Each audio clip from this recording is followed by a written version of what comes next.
Como pode, né? Algumas das pessoas mais ricas do mundo pagam, legalmente, quase nada de imposto, enquanto a fortuna delas só cresce. Pois é. Hoje a gente vai mergulhar fundo nos materiais que recebemos para decodificar essas estratégias. E vamos focar em duas ideias principais, né? Uma tática com um nome bem dramático: comprar, pegar emprestado, morrer. E o uso de estruturas financeiras offshore. Exato. E o que as fontes mostram é que não é mágica. Na maioria das vezes, não é nem ilegal. É sistema. É um uso, assim, muito sofisticado das regras do jogo. A nossa missão aqui é tentar desvendar esse manual não escrito, sabe? Entender a mecânica em termos simples e por que isso importa para todo mundo. Certo. Então é para traduzir o financês por trás de como a riqueza cresce, meio que nas sombras do sistema. Vamos começar por essa estratégia de nome forte: comprar, pegar emprestado, morrer. O nome já dá umas pistas, né? Sim, já dá. A parte do comprar, eu imagino que seja a mais óbvia. É o ponto de partida. É basicamente adquirir ativos que, tendem a se valorizar com o tempo. Ações, imóveis, esse tipo de coisa. Exato. Obras de arte, empresas. O princípio fundamental, que é a base de tudo, é que o imposto sobre ganho de capital só existe quando você vende o ativo. Quando você realiza o lucro. Isso, a estratégia inteira é construída para evitar esse momento da venda, a qualquer custo. E aí que entra o pegar emprestado, o segundo passo. Que me parece ser o verdadeiro pulo do gato. É o pulo do gato. Porque um empréstimo não é renda, certo? Se eu pego dinheiro emprestado, a Receita não vê isso como um salário. Exatamente. A pessoa vai a um banco, usa a carteira de ações bilionária dela como garantia e pega uma linha de crédito, com juros baixíssimos. E pode viver desse dinheiro. Pode viver desse dinheiro, comprar o que for, e como você falou, não é um evento tributável. O patrimônio original continua crescendo e o dinheiro que ela usa no dia a dia é, na prática, livre de imposto. Genial. Mas e a última parte, a mais mórbida? O morrer. Como que isso fecha o ciclo? Essa é a jogada final. É o que protege a fortuna para a próxima geração. Nos Estados Unidos, por exemplo, quando a pessoa morre, os herdeiros recebem os ativos com uma coisa chamada Step Up in Basis. Step Up in Basis. Deixa eu ver se eu entendi isso direito. Vamos lá. Se alguém comprou uma ação por $1 e essa ação vale $1.000 quando a pessoa morre, todo esse ganho de $999, ele simplesmente desaparece para fins fiscais. Some, desaparece. Os herdeiros recebem a ação como se ela sempre tivesse valido 1.000. Exatamente. A conta do imposto sobre o ganho de capital de uma vida inteira é, na prática, zerada. A riqueza passa de geração em geração intacta. Uau! Ok. Então essa estratégia é um motor que faz a riqueza crescer sem imposto. Mas as fontes que a gente leu sugerem que tem um chassi que protege tudo isso, que deixa tudo mais sigiloso. Perfeito. É aí que entram as estruturas offshore. Tipo aquele prédio famoso, o Ugland House, nas Ilhas Caimã. O Ugland House é o símbolo disso. Um prédio que é endereço para quase 20 mil empresas. E aqui as fontes destacam um ponto crucial: a diferença entre evasão fiscal, que é ilegal, e elisão fiscal, que é usar as brechas da lei. E as estruturas offshore são um veículo da elisão. Da elisão fiscal agressiva. A ideia central é aquela que a gente viu. Os ricos não possuem nada, mas controlam tudo. E como que isso funciona? Criando camadas. A pessoa cria uma empresa de fachada, uma shell company, num paraíso fiscal, Cayman, Ilhas Virgens Britânicas. Lugares com imposto zero e muito sigilo. Isso.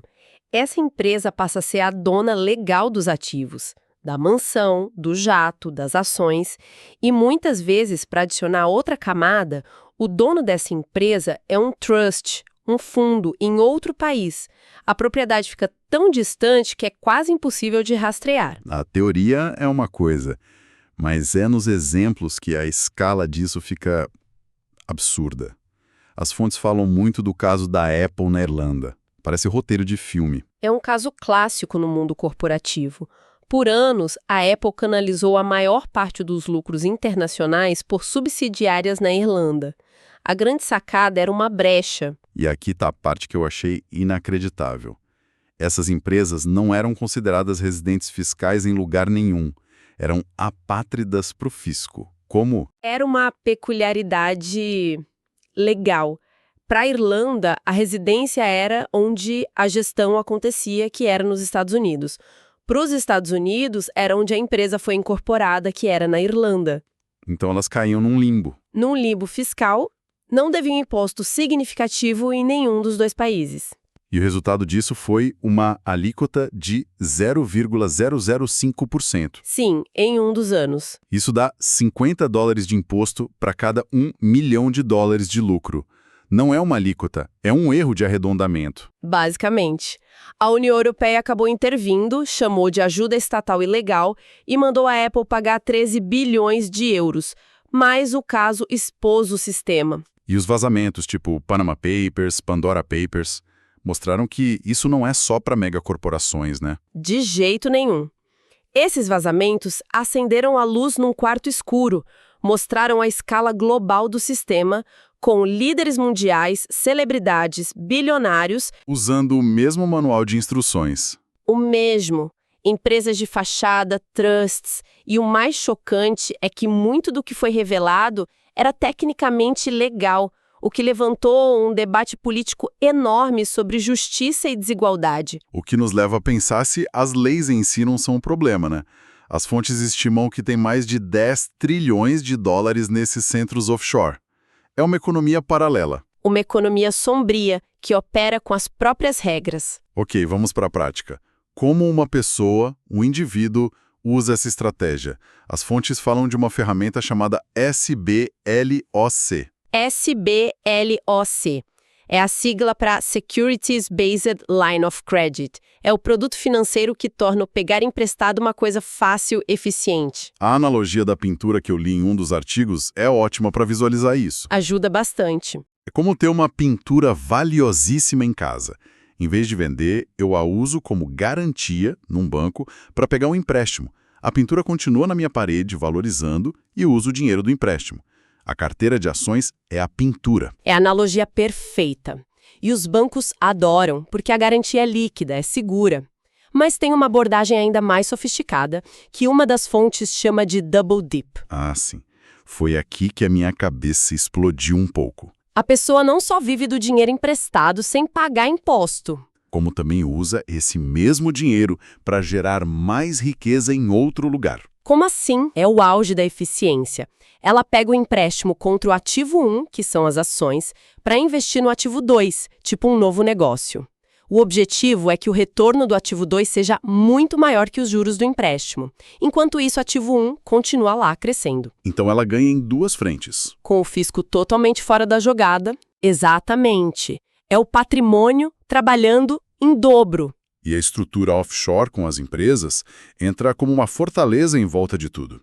A analogia da boneca russa, a matrioshka, que a gente viu, é perfeita para isso. Descreve aí como você entendeu. Bom, a pessoa real é a boneca menor, no centro.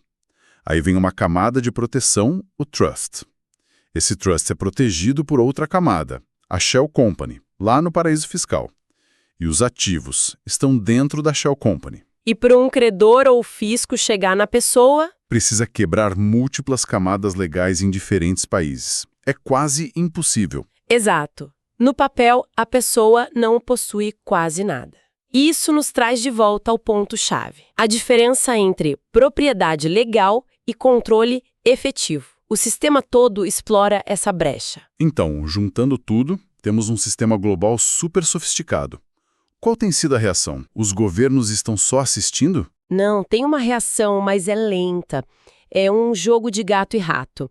Uma das fontes fala de iniciativas como o FATCA, uma lei americana que força bancos estrangeiros a reportar contas de cidadãos americanos. E tem também a ideia do imposto mínimo global, né? Sim, as negociações lideradas pela OCDE para um imposto corporativo mínimo. A ideia é tentar acabar com a corrida para o fundo do poço, onde os países competem para oferecer o menor imposto. E para quem está ouvindo e não é bilionário, por que isso tudo importa?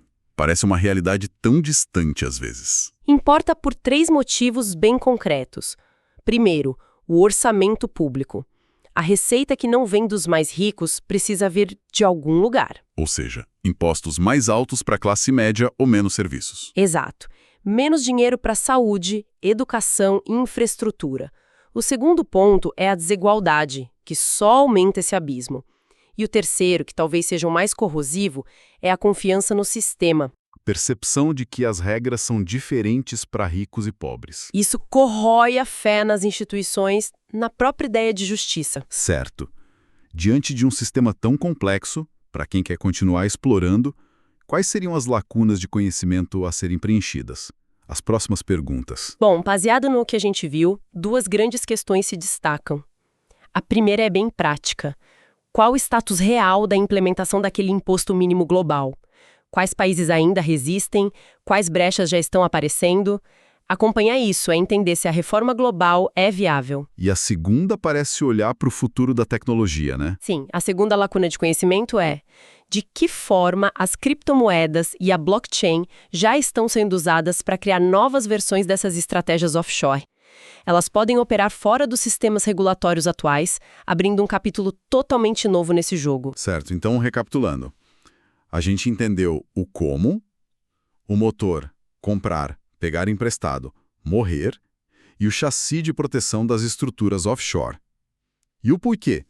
O crescimento da riqueza com otimização fiscal máxima. Exato. E para fechar, eu queria deixar um pensamento final que ficou aqui comigo depois de ler tudo isso. Manda. As fontes mostram um sistema legal inteiro construído nessa fissura entre a propriedade legal e o controle efetivo. A grande questão para o futuro não é só como fechar brechas legais, mas se as nossas próprias definições de renda e de propriedade ainda fazem sentido num mundo onde a riqueza pode ser tão fluida, tão global e tão desvinculada de qualquer geografia.